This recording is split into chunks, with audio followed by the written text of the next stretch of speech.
దేవుని వాక్యం చదువుకొని ప్రార్థన చేసుకుని దేవునికి సందేశాన్ని కొద్ది నిమిషాలు మళ్ళీ తిరిగి మనం విందాం. 105వ కీర్తన 21వ వచనం.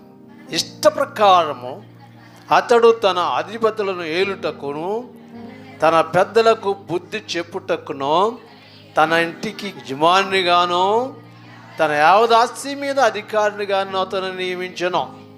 ప్రార్థన చేసుకుంటాం. జీవము కలిగిన ప్రియ పరలోకపు తండ్రి, మీ పరిశుద్ధ పాదములకు వందనాలు, స్తుతి, స్తోత్రములు ఆయన. కొద్ది నిమిషాలు తిరిగి మీ సందేశాన్ని మరొక మా ప్రియ బిడ్డలు వినబోచున్నాయి. మాట్లాడేది మీరు, అలాగే బలపరిచేది మీ శక్తి, ఆదరణ కలిగించేది మీ మహిమ. అంచేత ఇవన్నీ కూడా మా మధ్యలో ఉంచండి. ప్రతి బిడ్డను ఆదరించండి, ప్రతి బిడ్డను వెలిగించండి, ప్రతి బిడ్డను బలపరచండి, ప్రతి బిడ్డకు కావలసినటువంటి కృపను గ్రహించండి.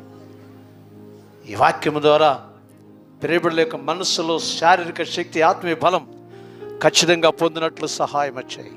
యేసుక్రీస్తును ప్రార్థిస్తున్నాము తండ్రి. చదవబడిన వాక్యములో ఈయన ఎవరు అసలు మనం ఆలోచిస్తే ఒక బానిస. అప్పటికి బానిస కదండి, యోసేపు బానిసగా అమ్మబడ్డాడు. తన యజమాని యొక్క గృహం దగ్గర పనిచేశారు. తదనంతరం యజమాని భార్య వలన జైల్లో వేయబడ్డాడు అనమాట. జైల్లో ఉన్న కాలంలో అతని పక్షంగా, అనగా దేవుని కుమారుడైనటువంటి యేసు పక్షంగా దేవుడు ఒక అద్భుతం చేశాడు అనమాట. రాజు కళ ఆ దేశంలో ఉన్నటువంటి శాస్త్రులు, పరిచయులు, లేక విజ్ఞానము కలిగిన వారు, ఉపదేశకులు ఎవరు చెప్పలేకపోయాడు. నేను కలగనాన్ని మర్చిపోయాను చెప్పండి అంటున్నాడు ఆయన. వారు చెప్పలేకపోతున్నారు. పానదాయకుడికి కళా విధానాన్ని, భక్ష్యకారుడికి కళా విధానాన్ని జైల్లో ఈయన చెప్పాడు అనమాట. ఇద్దరు కలగనప్పుడు భక్ష్యకారుడికి నీ 7 రోజుల్లో ఖచ్చితంగా నీ తల తీసేయబడద్దని చెప్పాడు. పానదాయకుడికి చెప్పాడు 7 దినాల్లో ఖచ్చితంగా మరి నీ ఉద్యోగం వస్తుందిరా నైనా, దయచేసి నేను నేరం చేయలేదు, నన్ను గురించి రాజుగారికి చెప్పి విడిపించిన ఆయన అని చెప్పాడంట. కానీ విడిపించాడా అంటే మర్చిపోయాడు ఇతను. 2 సంవత్సరాలు దాటిపోయింది. 2 సంవత్సరాలు జైలు అలాగే ఉన్నాడు ఆయన. తదనంతరం రాజు కాలం అప్పుడు వచ్చింది, ఎవరు చెప్పలేకపోతే ఇతను గుర్తొచ్చింది. ఎందుకు ఇతడికి గుర్తు రావడానికి కారణం, ఇతను ఎక్కడ ఉంటాడు అంటే పానదాయకుడు అంటే రాజుకు గిన్నెందుచువాడు అనమాట. రాజు దగ్గరే ఉంటాడు కనుక సమస్య ఇతను అర్థమైపోయింది. అప్పుడు చెప్పాడు అన్నమాట, నాయనా నేనున్నా జైల్లో ఒక ఆయన ఉన్నారు, ఆయన కలభావాన్ని చెప్పాడు, నీ కలభావాన్ని ఆయనే చెప్పగలడు అని చెప్పాడు. అప్పుడు ఏం చేశారంట ఆయన, ఇప్పుడు 20వ వచనం చదవండి. రాజు వర్తమానము పంపి అతన్ని నేను విడిపించాను. చూడండి ప్రియ దేవుని బిడ్డలారా, ఎక్కడి నుంచి విడిపించాడంటే జైల్లో నుంచి. వచ్చిన తర్వాత గొప్ప కార్యం ఏంటయ్యా అంటే ప్రియులారా, ఆధిపత్యం అతనికి ఇస్తున్నాడు. ఎందుకు ఇస్తున్నాడు అని చెప్పి అంటే కళాభావం అన్నీ చెప్పాడు అన్నమాట. 7 సంవత్సరాలు కరువు వస్తుంది, 7 సంవత్సరాలు మంచి పంటలు పండుతాయి అని చెప్పాడు. ఈ మంచి పంటలు పండే సమయంలో నువ్వు మాత్రం జాగ్రత్తగా ఉండి ఈ రాజ్యంలో ఆ యొక్క ధాన్యాన్ని సమకూర్చుకోమని చెప్పాడు అన్నమాట. ఎవరు చెప్పారంటే యేసేపు గారు.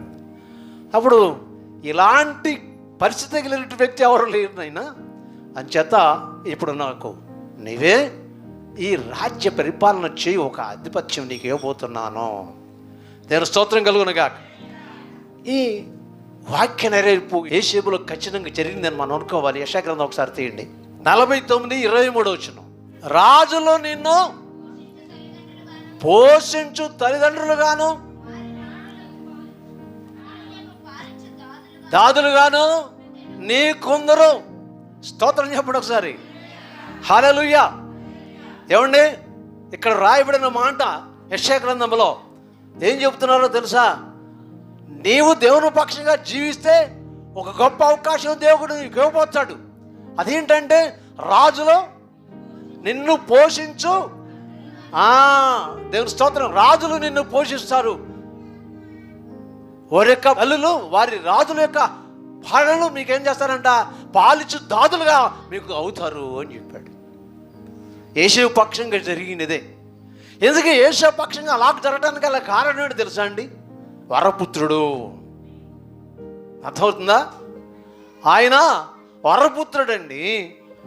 ఒకసారి ఆదికాండం దగ్గరికి వెళదాం. 22వ వచనం చదవండి.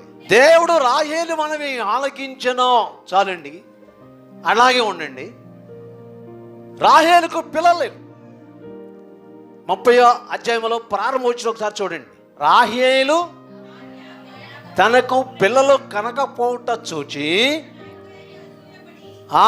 తన అక్క యందు అసూయపడి, యాకోబుతో నీవు నాకు పిల్లల్ని తవాలేదా అని అడిగిందంట. అర్థమైందా? అంటే పోట్లాడుతుంది. ఎవరి మీద? ఎవరి మీద పోట్లాడుతుంది? భర్త మీద పోట్లాడుతుంది. అంటే గర్భబలం. వాస్తవంగా నీవు అక్కతో కలిస్తే పిల్లలు పడుతున్నారు, మరి నాకెందుకు ఇవ్వట్లేదు నువ్వు? ఎవరిని అడుగుతుంది?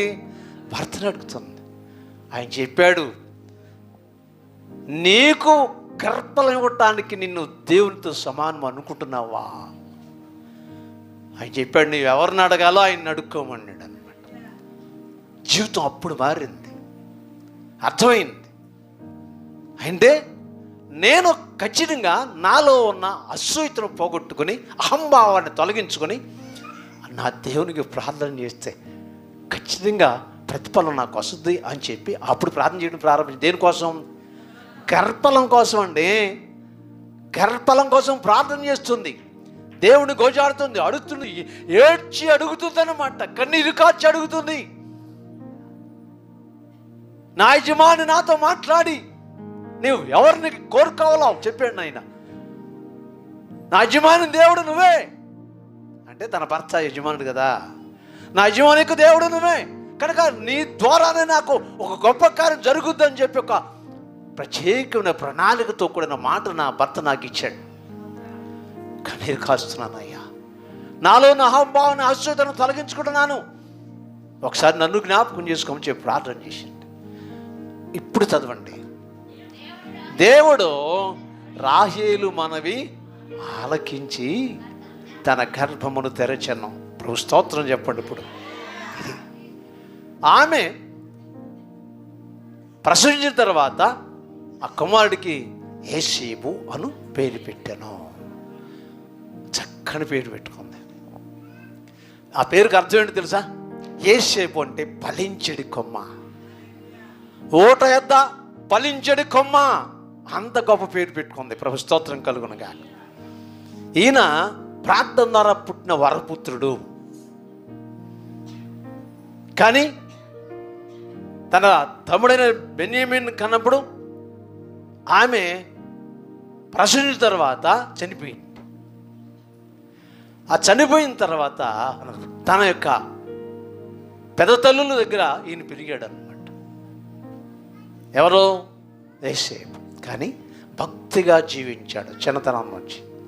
కారణం ఏంటంటే ఆ తల్లి నేర్పిన భక్తి. ఉన్న సమయంలో కొద్ది కాలంలో ప్రార్థన నేర్పింది, దేవునితో కూడా కలిసి జీవించే తత్వం నేర్పింది. అందుకనే ఏం చెడు పనులు చేయొద్దయ్యా, చెడు కార్యములకు వెళ్ళొద్దు. నువ్వు మీ నాన్న మంచి భక్తుడు, దేవునితో నడిచే మనుష్యుడు. ఆ భక్తి నీకు రావాలి. నెలలు చూసి మాత్రం నీ జీవితాన్ని పాడు చేసుకోవద్దు. నువ్వు మాత్రం దేవుని విశ్వాసం కలిగి జీవించు, ప్రార్థనలో జీవించు, ఎదుగు అని చెప్పి తల్లి నేర్పింది అన్నమాట. ఖచ్చితంగా నేర్పింది. అందుకనే ఆయన దేవునికి నామను బట్టి ప్రియ దేవుని బిడ్డలారా ఖచ్చితంగా తన యొక్క సహచరుల దగ్గర జీవిస్తున్నప్పుడు భక్తితో జీవించినట్లు దేవుని వాక్యం మనకు తేట తెల్లంగా తెలియజేయబడుతూ ఉంది. 37వ అధ్యాయం ఒకసారి చేయండి. 3వ వచనం చదవండి. మరియు యోసేపు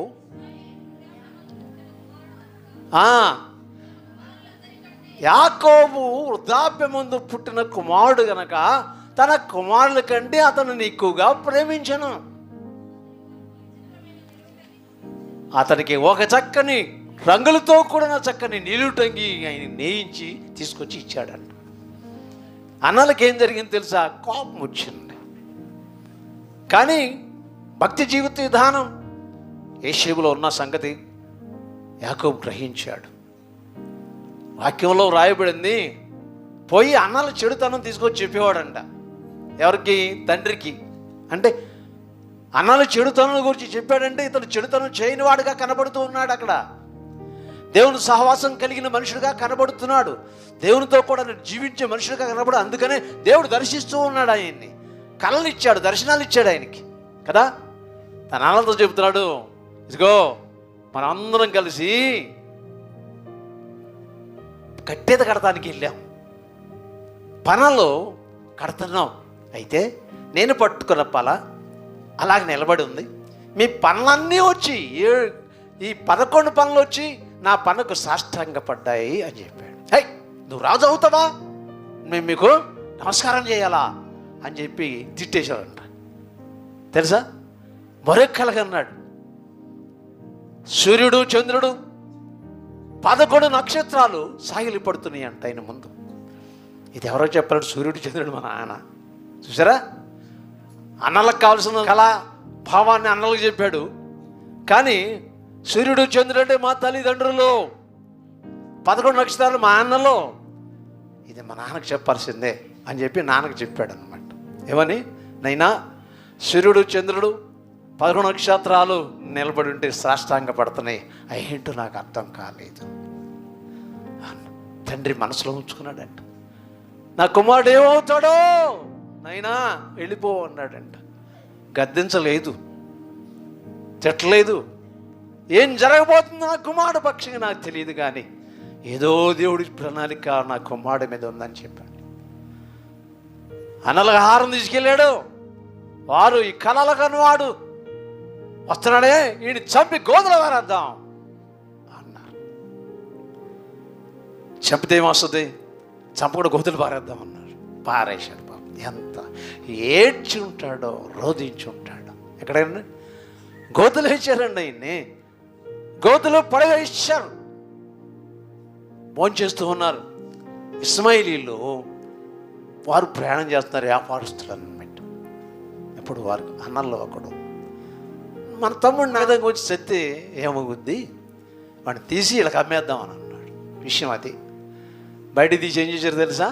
ఇస్మాయిల్కి అమ్మేశారు. ఆ యొక్క వ్యాపారస్తులకు తీసుకుపోయి అక్కడ ఏలం పాటేశారు. పొత్తిపొర కొన్నాడు. ఎందుకు? పనివాడిగా కొనుక్కున్నాడమ్మా. ఈయన అక్కడ ఏం చేస్తూ ఉన్నప్పుడు అంటే బానిసగా ఉన్నాడు. అటువంటి బానిసగా ఉన్నటువంటి ఆయనకు దేవుడు ఏం చేశాడంట తెలుసా? రాజు వర్తమానం పంపి అతనిని విడిపించను. దేవుని స్తోత్రం. ఇది గొప్ప కార్యం. రాజు వర్తమానం పంపి ఏం చేశాడంట? విడిపించాడంట. ప్రియా దేవుని బిడ్డలారా గమనించండి. విడిపించిన ఆయనతో మాట్లాడుతున్నాడు. ఏమని అని చెప్పంటే అన్నీ చెప్పిన తర్వాత ఏమన్నా తెలుసా? ఇదిగో నీవు నా ఇంటికి నా యావదాస్తికి అధికారి అయి ఉండమో.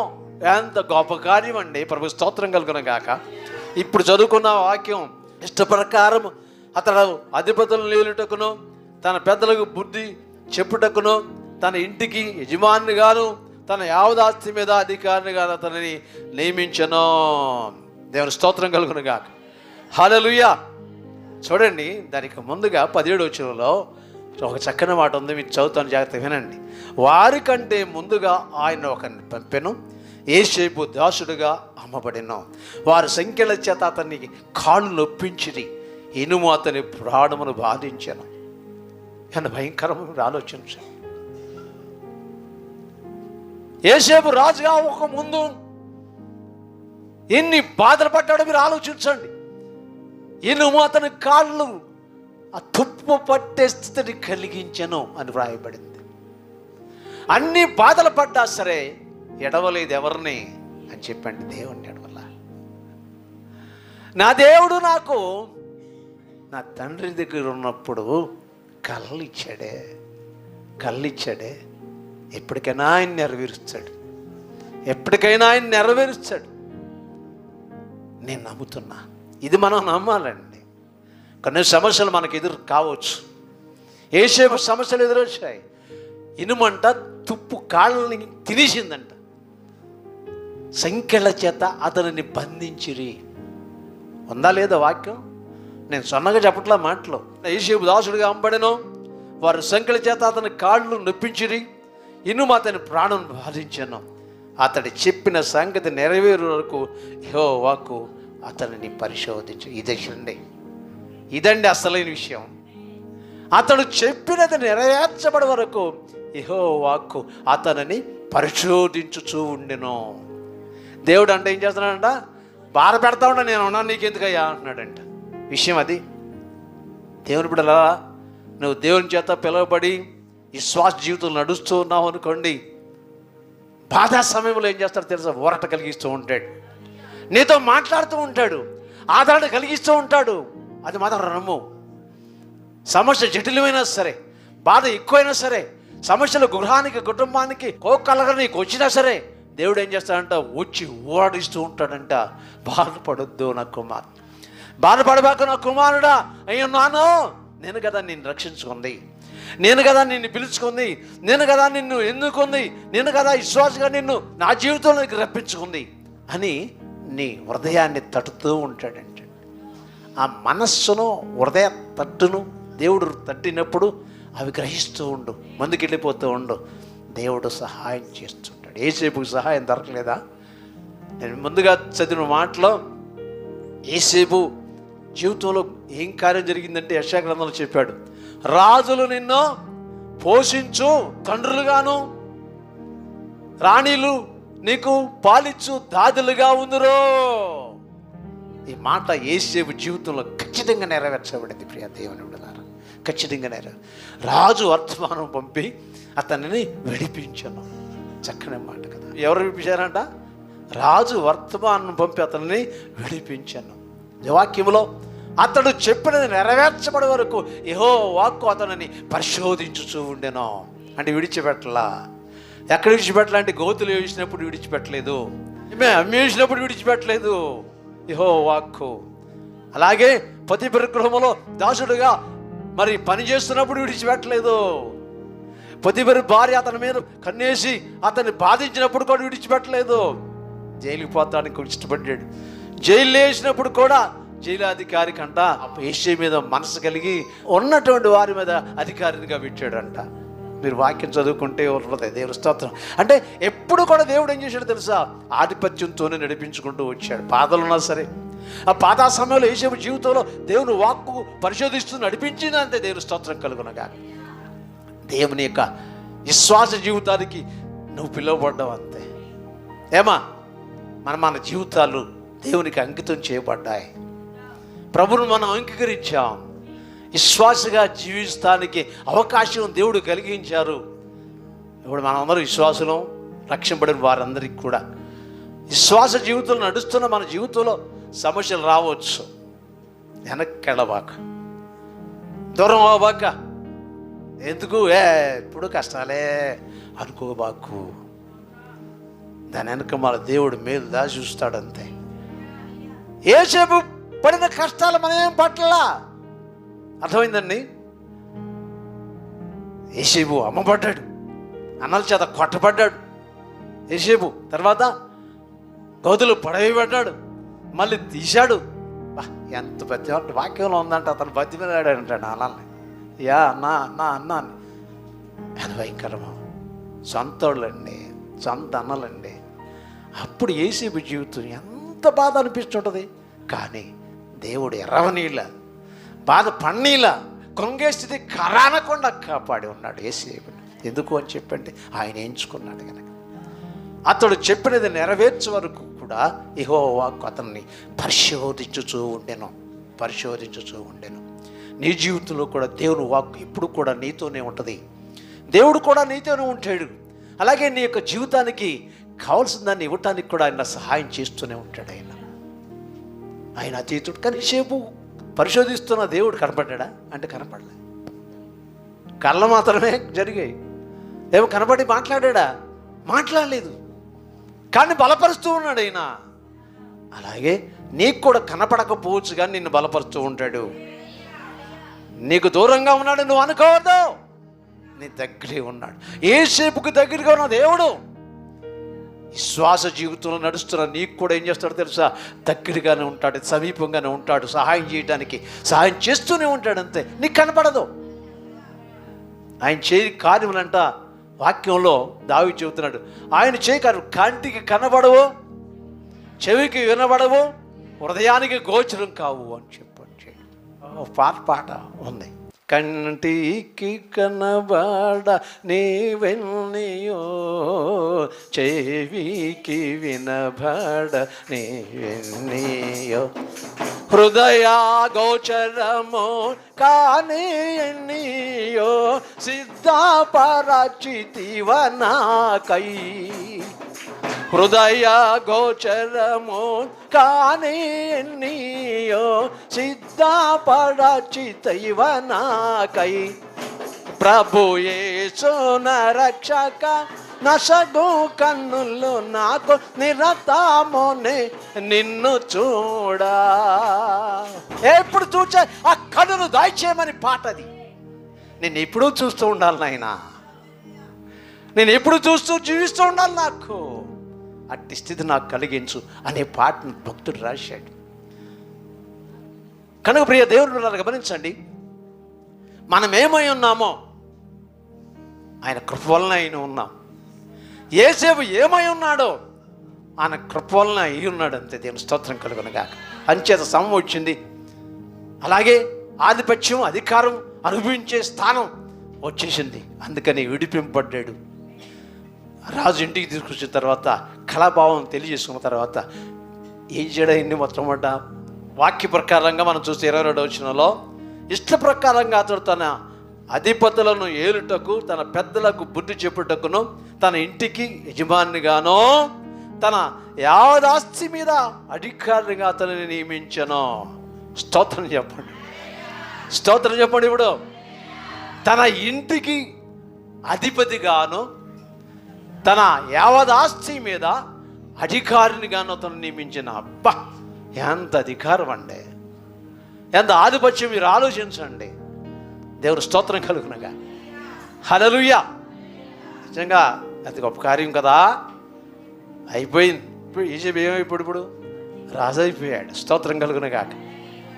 రాజు అయి కూర్చున్నాడు. తదనంతరం ఆధారాలు సమృద్ధిగా ఉన్నాయి. ఆయన ఏం చేయాలని కూడా చేసి అక్కడ పెట్టేశాడు. కొంచెం ముందుకెళ్తే, ఇదిగో నేను ఫరోను, నీకు ఇష్టం లేకుండా నేను కానీ, నా కుటుంబీకులు కానీ, నా ప్రజలు కానీ చెయ్య ఎత్తటానికి లేదు, దించడానికి లేదు, నీ అనుభూతి తర్వాత మేము ఏదైనా చేయాలి అని అంత అధికారం ఇచ్చాడండి. ఏమండి, అంత అధికారం ఇచ్చాడండి, అంత ఆధిపత్యం ఇచ్చాడండి. అందుకని అంత సభకు వచ్చేసాడు. కరువు వచ్చేసింది. రాజ్యాలన్నీ కూడా ఏం చేస్తున్నాయి తెలుసా? ధాన్యానికి ఎక్కడికి వస్తున్నారు? ఐగుప్తు వస్తున్నారు, యేసేపు దగ్గరికి వస్తున్నారు. యేసేపు అందరికీ ధాన్యం కొని పెంచి పెడుతున్నాడు, డబ్బులు సమకూరుస్తున్నాడు. దేవుని స్తోత్రం కలుగునగాక. ఈయన ఎవరి కోసం చూస్తున్నాడు తెలుసా? అమ్మా, ఎవరి కోసం చూస్తున్నాడు తెలుసా? అన్నల కోసం చూస్తున్నాడు.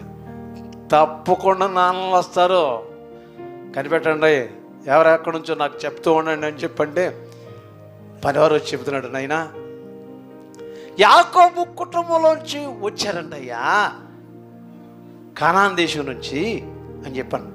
అప్పుడు పరిగెత్తుకుని వెళ్ళిపోయాడు. దేవుని స్తోత్రం కలుగునుగా. హల్లెలూయా. రాజు వెళ్ళంగానే ఏం చేస్తున్నాడు తెలుసా? 11 మంది, ఇదిగో మా రాజుగారండి అని చెప్పారు. 11 మంది వచ్చి ఏం చేశారు? ఇప్పుడు నమస్కారం చేశారా లేదా? చేశారా లేదా? ఇప్పుడు స్తోత్రం కలుగునగా. హల్లెలూయా. 11 మంది కలిసి నమస్కారం. 10 మంది వెళ్ళండి ఫస్ట్, 11వ తర్వాత వచ్చాడు. 10 మంది కలిసి ఏం చేశారు తెలుసా? నమస్కారం చేశారు. 11వ కూడా రావాలన్న ఆయన, వాడు కూడా వచ్చిన తర్వాత నమస్కారం చేయించుకున్న తర్వాత నా కళ నెరవేర్చబడిందని నేను అనుకుంటాను అని యేసేపు అనుకున్నాడు అనమాట. ఏది ఏమైనా రప్పించాడు లేదా? తమ్ముడు కూడా రప్పించాడు. 11వ వాడు వచ్చే వరకు నేను మాత్రం ఈ నిడిచిపెట్టనన్నాడు. ఒక దగ్గర పెట్టుకున్నాడు. తండ్రికి చెప్పి 11వ వాడిని తీసుకొస్తే మొత్తం ఈ జైల్లో ఉన్నవాడిని విడిపించి అందరూ కలిసి మరలా ఏం చేశారు తెలుసా? నమస్కారం చేశారన్నమాట. మంచిది, భోజనం చేద్దాం మనం అందరం అని చెప్పి భోజనం తయారు చేయించి 12 ఇస్త్రాకులు వేయించి ఏం చేశారు తెలుసా? 11 ఇస్త్రాకులు వాళ్ళు తింటూ ఉండగా 12 ఇస్త్రాకు దగ్గర కూర్చున్నాడు అనమాట. ఎంతమంది వాళ్ళు కదా? ఇక్కడ అర్థమైపోయింది. వాక్యంలో హెబ్రీయులను ఐగుప్తీయులను కలిసి తినరు అన్నది వాక్యం. మరి యోసేపు ఎందుకు తింటా అంటే, యోసేపు ఎవరో తెలుసా? హెబ్రీయుడు గనక. హెబ్రీయుడు గనక యోసేపు ఖచ్చితంగా వారితో కలిసి భోజనం చేస్తున్నాడు. కానీ ఎందుకు నన్ను చూసి ఒక రకంగా ఆలోచిస్తున్నారు, కానీ తినని తర్వాత చెబుతాను అన్నాడు. స్తోత్రం కలుగునుగా. తిన తర్వాత చెబుతున్నాడు, నేను ఎవరో తెలుసా? మీరు అమ్మిన యోసేపునే. అప్పుడు చేతులు పట్టుకుని ఏడ్చి, నిన్ను ఎంత శ్రమ పట్టామో, ఏడవద్దు ముందుగా నన్ను వెంపెడయ్యా. ఎందుకు తెలుసా? ఎందుకే దేవుని స్తోత్రం కలుగునుగా. క్రీస్తునందు ప్రియ దేవుని బిడ్డలారా, దేవుని ఎన్నిక శ్రేష్టమైంది. మనలో కూడా ఏం చేశాడు తెలుసా? దేవుడు ఎన్నుకున్నాడు. ఎందుకు అని చెప్పంటే, ఆయన మహిమార్థంగా జీవించడం వరకు. నీ గృహం, నీ కుటుంబంలో నలుగురు బిడ్డలు ఉన్నారనుకోండి, నలుగురు అన్నదమ్ములు ఉన్నారనుకోండి, అందులో నిన్నొక్కడే విశ్వాసి ఎందుకు తెచ్చుకున్నాడు? ఆయన చిత్తం, ఆయన ప్లాను, ఆయన ఆధిపత్యం, ఆయన అధికారం కనుక అందుకే నేను ఎన్నుకున్నాడు. ఆయా స్థలాల నుంచి, ఆయా ప్రాణాల నుంచి, ఆయా గృహాల్లోంచి, ఆయా కుటుంబాల నుంచి దేవుడు ఎంచుకొని సార్వత్రిక సంఘమైన దేవుని సన్నిధిలో జీవించే కృప ఎంచుకున్నాడైనా. ఇప్పుడు మనం అందరం కలిసి ఏమై ఉన్నామంటే దేవుని బిడ్డలో అయినా అంతే. ప్రభు స్తోత్రం కలుగునగా. దేవుని బిడ్డలం మనం ప్రభు దగ్గరికి వచ్చి మనం చెప్పుకునేది ఏంటంటే విశ్వాసులమే. బయటికి వెళ్ళారనుకోండి, ఒకడొకడు కలుసుకున్నప్పుడు నువ్వు ఎవరు విశ్వాసి అనుకుంటారా లేదా? ఏమా ప్రార్థనకి వెళ్తున్నాను, బాధ్యత తీసుకున్నావా? తీసుకున్నాను. నువ్వెవరు విశ్వాసి? ఈ పలకరింపు ఒంట్లా లేవు. అప్పుడు ఏం చెప్పు, మేము జయరాజు గారి విశ్వాసం, మా తండ్రి జయరాజు గారు అని చెప్తారా లేదా? ఎంతమందిగో చెబుతూ ఉంటారు. ప్రభు స్తోత్రం కలుగునగా. Praise lord. కనుక దేవుడు ఎంచుకున్న మనుషులు మనం దేవుని పక్షంగా జీవిస్తున్నాం. యోసేపుకు సహాయం చేసిన దేవుడు నీకును, నీ గృహానికి, నీ కుటుంబానికి కూడా అదే రీతిలో సహాయం చేస్తాడు, ఆదరణ చూపిస్తాడు, ఆదుకుంటాడు, ఆ కృపలో ఎదిగింప చేస్తూ ఉంటాడు. ప్రార్థన చేసుకుని ప్రియ దేవుని బిడ్డలారా, ప్రభు సన్నిధిలో కొద్ది నిమిషాలు దేవుని వాక్యం వరకు మనం విన్నాం. అతడు చెప్పినది నెరవేర్చబడే వరకు కూడా దేవుని వాక్కు అతన్ని పరిశోధించూ ఉండెను. విశ్వాస జీవితంలో నడుస్తున్నావు కనుక దేవుడు నిన్ను పరిశోధిస్తూ నడిపిస్తూనే ఉంటాడు. గుర్తుపెట్టుకో, యోసేపును నడిపించిన దేవుడు నిన్ను నడిపిస్తాడు. యోసేపును కాలానుగుణంగా ఒక ప్రత్యేక స్థితి కలిగించిన దేవుడు సమయానుకూలంగా నీకు కూడా అదే స్థితి కలిగిస్తాడు. ప్రార్థన చేసుకో, సమస్యలు చెప్పుకో, లోటులు చెప్పుకో, సవరించే దేవుడు. అవసరాలు చెప్పుకో, సహాయం చేసే దేవుడు. కొదులు చెప్పుకో, కొదులు తీర్చే దేవుడు. ప్రభు చూడు, ప్రార్థన చేసుకో. చేముగిలి పేపర్లు గుపుతుంటే మీకు వందనాలు నైనా. కొద్ది నిమిషాలు మాత్రమే మీ మాటలు మేము విన్నాను నైనా. శ్రేష్టమైన మీ మాటలు మరికి ప్రేమ మా సహవాసంతో మాట్లాడనే నీ ఉన్నతమైన ప్రేమకు వందనాలు చేర్చుకున్నాం నేను. యోసేపును సమస్యల వలయం నుంచి విడిపించి ఒక ఉపస్థితికి తీసుకొచ్చావు నేను. మా జీవితంలో ఉన్న సమస్యలు ఏదైనా ఉంటే వాటిని అన్నిటిని విడిపించి నీ కృప, మహిమానుగ్రహం ప్రతి బిడ్డకు సమకూర్చి సహాయం చేయి, ఆదరించు, బిడ్డలను దీవించండి. యేసుక్రీస్తును ప్రార్థించి వేడుకొనుచున్నాము తండ్రి. మన ప్రభువైన యేసుక్రీస్తు కృపాతుడైన దేవుని ప్రేమ, పరిశుద్ధాత్మ దేవుని సహవాసము మనకును ప్రభువును ప్రేమించే బిడ్డలు సదా తోడే ఉండి నడిపించును గాక. ఆమేన్. ఆమేన్.